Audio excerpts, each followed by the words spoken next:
자, 안녕하십니까. 김일식입니다. 여러분을 사랑합니다.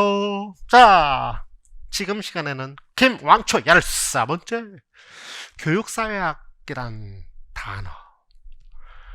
아, 일반적으로 요즘 들어서 학교에서 교직 과목 중에 교육사회학을 안 배우는 학교가 많아요. 여러분들 지금 4학년임에도 불구하고 교육사회학을 아마 안 배우시는 학교도 많을 거예요. 그러니 교육학을 공부하지 않으신 분들 뭔 말인지 더 모를 테고요. 근데 교육사회학을 이해하기 위해서는 기본적으로 머릿속에 꼭 넣어놔야 되는 단어가 있어요. 제가 있는 학교에도 교직 과목에 교육사회학 과목이 없어요. 그래서 조금 애로사항이 좀 많아요. 배울 거 배워야 되는데. 자, 그래서 교육사회학 좀 크게 조금 제가 톤을 조금 낮춰서 조금 시간이 조금 걸릴 수도 있으니까 좀 보세요. 교육사회학은 큰 거시론과 미시론으로 나누고요. 자, 머릿속에 정리합시다. 거시론, 미시론. 그럼 거시론이 뭐냐? 여러분들 그거 아세요? 경제학, 거시경제, 미시경제가 있어요. 거시경제는 국제적 관계에서 세계 속에서 경제를 따지는 걸 거시, 큰 눈으로 본다 그 말이에요. 클 것자, 볼시자. 미시는 뭐냐? 작게 본다, 마이크로로. 그게 뭐냐면 국내 경제만 보는 걸 미시경제라고 그래요. 여기도 맞죠. 거시적인 교육사회가 뭐냐? 여기 보세요. 교육과 국가예요. 큰 국가라는 관점에서 교육을 보는 거예요. 그리고 미시는 학교, 교실 안에서 어떤 일이 벌어지느냐. 이해되셨죠? 그러니까 매크로적으로 국가 속에서 교육을 보는 게 있고, 마이크로적으로 학교 안에서 교실에서 어떤 일이 벌어지는 교육. 이해되셨죠? 거시론, 미시론. 그 다음에 거시론은 교육과 국가의 관계를 긍정적으로 보는 기능론. 그럼 기능이 뭐예요? 교육이 제대로 된 기능을 한다, 그런 뜻이에요. 그 다음에 부정적으로 보는 게 있는데 갈등론은 뭐냐? 교육이 계급 간의 갈등을 초래한다, 그런 뜻이에요. 그럼 갈등론이라는 이거 하나씩으로 공부할 거예요. 그 다음에 이제 미시론은 학교 안에서 어떤 일이 벌어지느냐 하는 거는 상징적 상호작용론. 그 다음에 CU는 교육과정을 설명해요. 교육과정을 들여다보는 걸 신교육사회학. 그러는데 이제 지금부터 하나씩 좀 보겠습니다. 그래서 첫 번째 거시론 중에 기능론을 볼게요. 기능론은 뭐냐면 여기 나와 있죠. 교육의 긍정적인 입장을 보는 걸 얘기해요. 잘 보세요. 논리가 뭐냐? 교육을 받으면 능력이 올라가고, 능력이 올라가면 보수가 올라가고, 지위가 올라가고, 국가가 발전해. 맞죠? 거꾸로 교육을 받지 못하면 능력꽝, 보수꽝, 지위꽝, 국가 발전꽝. 제일 중요한 게 능력이란 단어. 그럼 무슨 말이죠? 기능론은 능력을 향상시켜서 결론적으로 보다 국가와 개인이 발전한다. 이거를 뭐라 그러느냐? 기능론. 그래, 여기 철학적 배경 이런 거 없나? 나중에 보시고요. 이해되셨죠? 우리 지금 이제 기초, 왕초 공부하는 거니까 이런 거 나중에 공부해주세요. 제가 이제 써놓겠지만. 자, 그럼 머릿속에 기억, 기능론은 뭐? 교육을 받아서 능력이 올라가면 국가가 발전하는구나. 그래서 교육이 제대로 된 기능을 한다, 못한다? 못한다. 일반적으로 그렇잖아. 이해되셨어요? 자, 그러면 이제 이걸, 그러니까 교육을 긍정적으로 보는 거겠죠? 그런데 기능론에 아니고 거시론 중에 이제 부정적으로 보는 게 있어요. 그걸 갈등론에 부정적으로 봐요. 무슨 말이냐? 잘 보세요, 이거. 혼돈하는 사람들이 있어요. 자, 칠판이 아니라 여러분들 보세요. 저는 이제 칠판이니까. 보세요. 교육을 받으면 능력이 올라가고 보수가 올라가는 거. 교육을 받지 않으면 능력이 올라가지 않고 보수가 올라가지 않는 거 맞죠? 맞아, 안 맞아? 이 말 맞아, 안 맞아? 맞죠? 이 말 맞는 말이에요. 그렇죠? 어디서 얘기한 단어예요? 어디서 얘기했어요?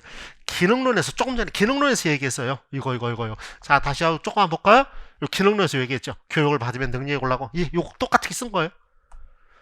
그럼 교수님, 그러면 갈등론은 기능론? 그게 아니고 갈등론도 기능론에서 얘기하는 걸 얘기를 해요. 그런데 잘 보세요. 그런데 교육을 받고 안 받고에 따라서 개인의 능력이 올라가고 올라가지 않고, 그럼 여기서 개인만을 쳐다보면 여기는 상류층이 된다는 뜻이고 여기는 하류층이 된다는 뜻이잖아요. 그쵸? 맞아요. 교육을 받으면 능력이 올라가니까 상류층이 되고 교육을 받지 않으면 능력 올라가시 하류층이 된다. 그 뜻이잖아요. 그런데 잘 보세요.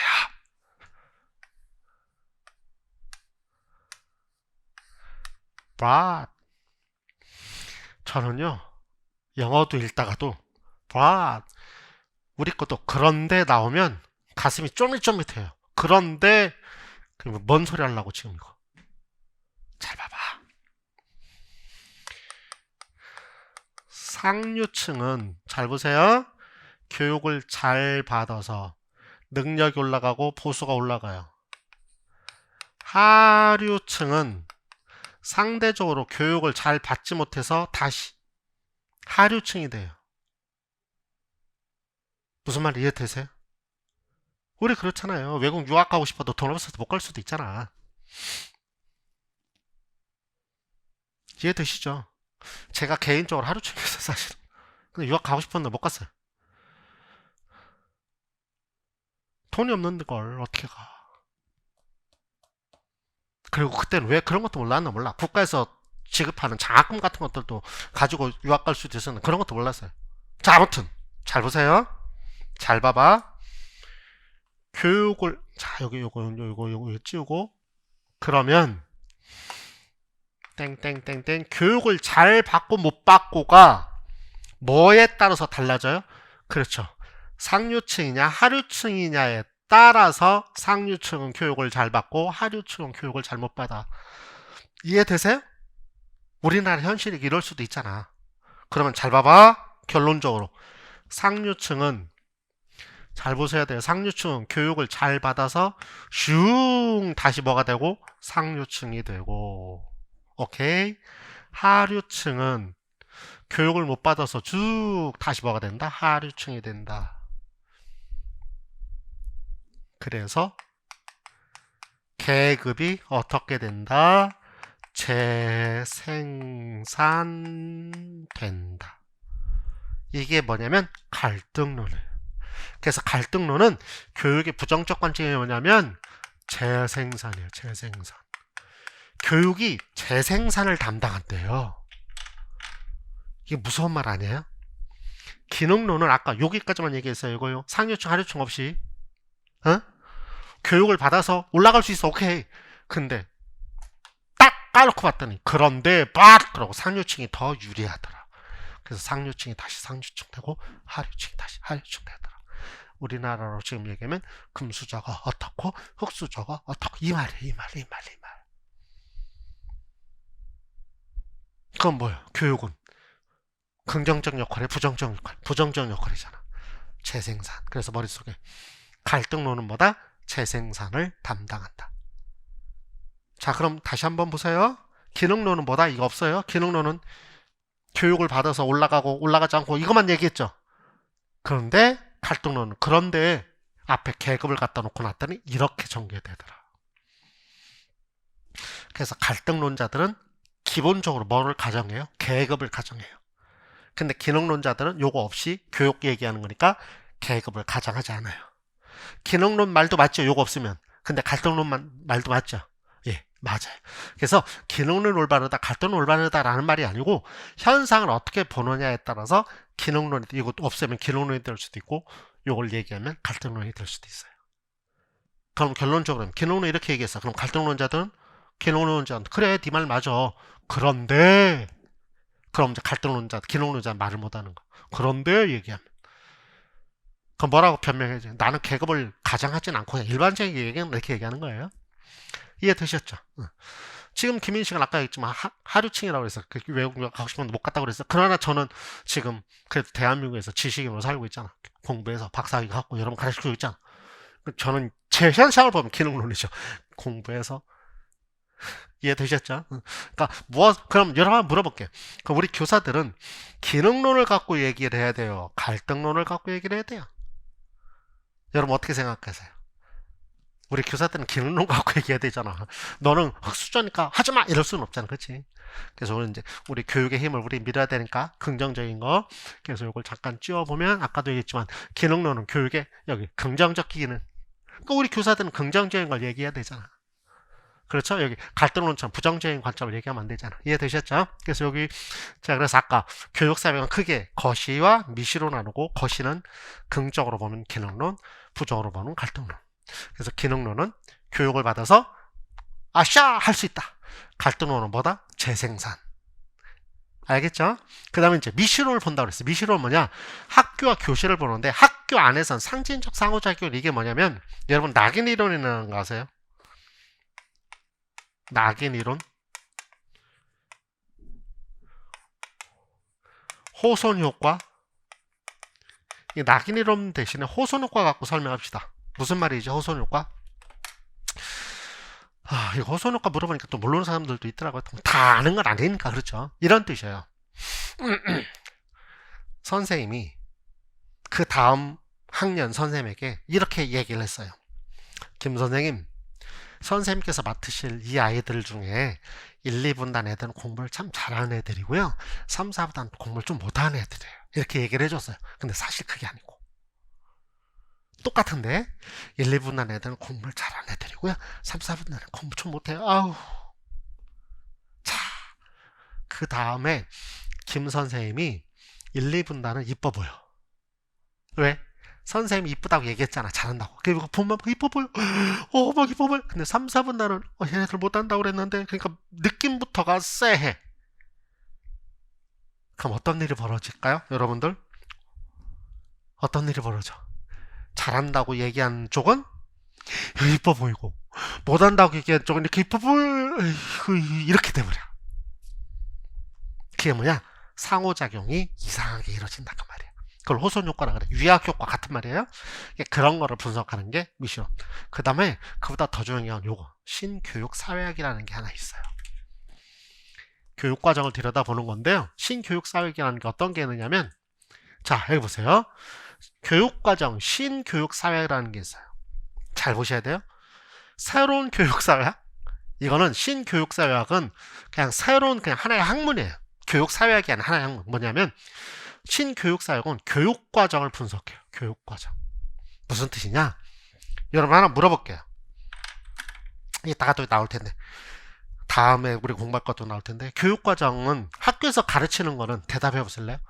체육 갖고 제가 설명을 쉽게 저는 체육 갖고 설명 좀 많이 해요. 왜냐면 제가 체육도 좋아했지만 국어 갖고 설명하면 무슨 말이야 모르는 사람도 있고요. 역사 갖고 설명해도 모르는 사람이 있고 그래요. 근데 체육은 일반적으로 다 알잖아요. 그래서 그래요. 쉬운 거 설명하려고. 물론 남학생들이 더 좋아하긴 하지만 그래도 이런 건 알려.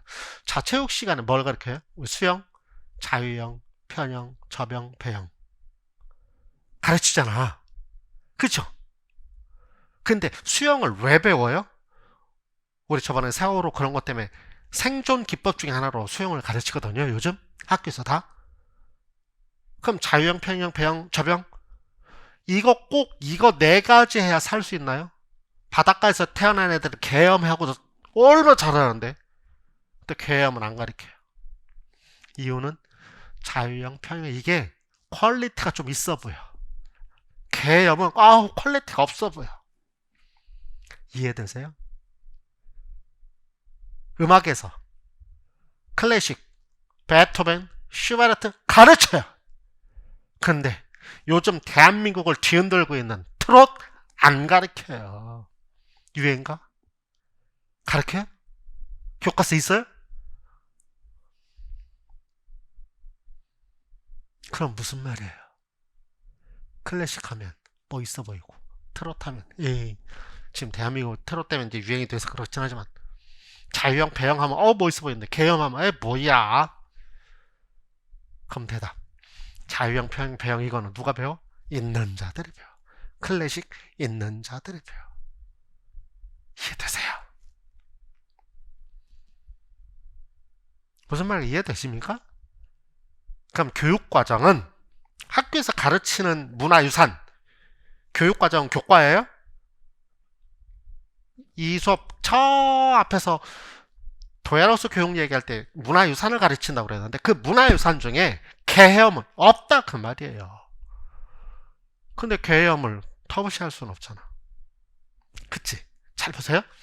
그럼 교육과정은 이데올로기가 개입되어 있어요. 이데올로기란 말이 뭐냐면 패권이에요. 쉽게 표현하면. 그래서 저는 번역을 안 해. 우리나라에서는 교육학에서 이데올로기를 번역하지 않아요. 이데올로기를 번역하면 이념이에요. 이데올로기는 그건 이념인데 이념의 느낌이 잘 안 와. 결국 패권이에요. 누구의 생각이 이데올로기예요? 있는 자들의 생각이 이데올로기예요. 지배계급의 생각이 이데올로기예요. 지금 2020년 대한민국의 이데올로기는 뭐예요? 문재인 정부의 생각이 이데올로기예요. 그 전에 박근혜 정부 때는, 이명박 정부 때는 대한민국의 이데올로기가 뭐였어요? 그 정부 때 생각 이데올로기. 쉽게 표현하면 대한민국의 주류를 이루는 이데올로기가 박근혜, 이명박 때는 보수였다면 지금 문재인 정부에서는 진보가 이데올로기, 대한민국이. 패권을 누가 쥐고 있느냐에 따라서 이데올로기가 달라져요. 이해되셨어요? 예를 또 들어볼게요. 국사 시간에 여러분들 공부했어요. 농민의 난이라고 여러분들 공부하셨습니까? 농민혁명이라고 공부하셨습니까? 저 때는 농민의 난이라고 공부했어요. 아니요, 그때까지 가지 말자고요. 전두환이란 우리나라의 대통령이 광주? 전두환이라는 사람이 대통령이었을 때 광주 뭐라고 불렀는지 아세요? 사태라고 불렀어요. 무슨 돼지고기 무슨 뭐 고기 삶아먹는 사태고기도 아니고 광주 사태. 폭력으로 봤다 그 말이에요. 근데 지금은 광주 민주화 항쟁. 단어가 달라져요. 박정희라는 사람이 대통령 할 땐 5.16 군사 혁명. 지금은 5.16 군사 쿠데타. 말이 달라진다니까요. 단어 자체가. 그게 뭐예요? 이데올로기. 누구의 이데올로기예요? 권력을 가진 자의 이데올로기. 그래서 비판 철학은 막 얘기할 거 없고, 그래서 지식사회라는 단어를 쓰는데, 이 지식사회란 말이 뭐냐면 지식 속에는 그 사회의 이데올로기가 내포된다. 옳고 그름이 어떻게 달라진다. 누가 권력을 잡느냐에 따라서 옳을 수도 있고 그럴 수도 있다. 이게 교육과정이에요. 그래서 한편으로는 우리가 가르치는 교과서가요, 굉장히 이데올로기적인 편향을 띨 수가 있어요. 이데올로기적인. 그런 거를 들여다보겠다라는 거를 뭐라 그런다? 신교육 사회학이라 그래요. 근데 이거는 저희들하고 여러분하고 이제 저 공부할 때 제가 좀 많은 얘기를 할 건데 이해는 되셨죠? 그래서 다시 한번 머릿속에 신교육 사회학은 뭐? 교육과정을 분석하는데 교육과정 속에는 그 사회의 주류층이 갖고 있는 생각, 그 주류층이 갖고 있는 생각이 뭐라고 그런다? 이데올로기. 그 이데올로기가 내포되어 있어서 그 이데올로기를 분석하려고 한다. 이해되셨죠? 옛날 영화 보면은 외국 거든지 뭐든지 옛날 영화 보면 여자들은 완전히 서브잖아. 서브. 지금은 아닌데. 그치? 그게 뭐야? 그때 이데올로기가 남성 중심이었으니까 그렇다고 말이야. 지금 그런 영화 만들었다면 지금 난리 날 거예요. 그렇죠? 이해되셨죠? 그래서 이데올로기라는 개념은 결국은 그 사회의 주도층이 갖고 있는 생각인데 그것이 교육과정에 내포되더라. 그거를 그런 것이 있는가 없는가를 분석하는 걸 뭐라고 한다? 신교육 사회학 미시론적 관점에서 들여다보려는 거 이 얘기한다. 이해되셨죠? 암기하시면 됩니다. 신교육 사회학은 뭐? 이데올로기를, 교육과정의 이데올로기를 분석하려고 하는 것이다 라는 것까지 이해하고 계시면 되겠습니다. 예, 수고했습니다.